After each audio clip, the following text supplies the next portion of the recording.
Nouveau coup de massue pour Bastia. Le club reste en National 1 mais retrouve un statut amateur qu'il avait quitté depuis 1965. Les dirigeants de leur côté cherchent encore un recours juridique pour éviter le pire. Reste de l'actualité, nouveau coup dur pour Bastia. Le club reste en National 1 mais perd son statut professionnel. Une décision inédite de la part de la DNCG. Tous les joueurs, y compris ceux du centre de formation, sont désormais libres. Les dirigeants comptent maintenant saisir un spécialiste du droit sportif pour tenter une fois de plus de sortir de l'impasse. Yoann Gourlet, Guillaume Leonetti. Depuis hier soir, les 12 derniers joueurs du Sporting sont libres. La DNCG a rendu son verdict. Le club perd son statut professionnel. Seule consolation, le budget proposé par les dirigeants permet au SCB de repartir en National 1.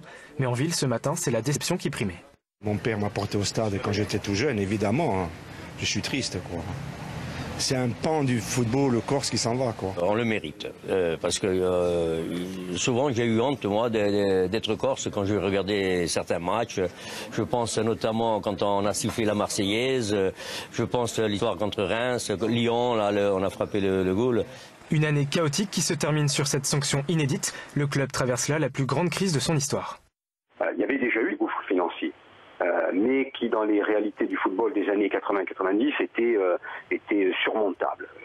Là, évidemment, ça va être compliqué. Autre conséquence, la disparition du centre de formation et celle de la Société Anonyme Sportive Professionnelle.